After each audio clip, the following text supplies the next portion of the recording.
It is still messed up that even in today's age that people feel the need to end themselves just because of something like this.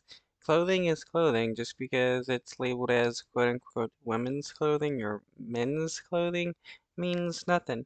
If a man wears a dress, it's a man's dress. It's not a woman's dress on a man, and vice versa. I mean, women wear pants. We don't say that women are wearing men's pants. Let's take it down southward, where tonight a small town in Alabama is mourning the loss of their mayor, who died of an apparent suicide just days after a conservative news site published a story that showed alleged photos of him on social media, allegedly wearing women's clothes and makeup. They claim he led a secret life and labeled himself on sites as a transgender curvy girl. NBC News is not going to show those pictures. The news site did not respond to our request for comment. Copeland is also the pastor at a local church where he addressed the two articles just 2 days before he died. Listen. I apologize for any embarrassment caused by my private and personal life. I have nothing to be ashamed of.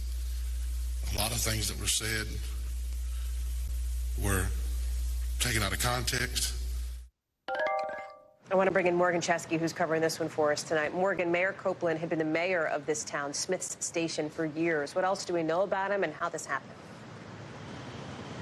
Yeah, Hallie, elected back in 2016. We know that Smith Station, a town of about 5,000 people. And when Bubba Copeland was elected, it was reported that he really wanted to try to grow this small community, bring new business in. It was a place that he recently described as a modern day Mayberry.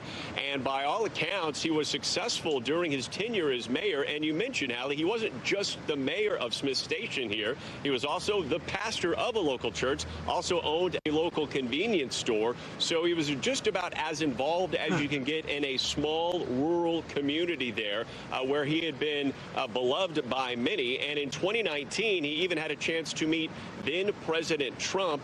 His major test as a local leader came whenever this community endured a horrific tornado that killed 23 people in that small community there. And it was building from that he initially intended to run again, of course, up until he tragically took his life on Friday following the publishing of that article that we will not be showing. Hallie? It just goes to show, like, no matter how good of a person you are, in the eyes of a right winger, if you do something they don't like, they will try to ruin your life. Can you talk a little bit about the community, the people there, how they're so many people feeling the pain of this loss very deeply? Right, still incredibly fresh, the emotion raw. We've had a chance to hear from people in the community on both sides of the aisle, expressing their just shock at the loss of a beloved community member. I know that one of the most visible is former Alabama Senator Doug Jones. I'd like to share what he shared following Copeland's death. He said it is sad and disgusting how he was treated by the news, that conservative news site, for personal decisions, however misguided they may have been. We live in a mean, bitter world where the self-righteous tend to throw the largest stones, and the 1819 News is the perfect example. Right now, there is no timetable on who will succeed Copeland.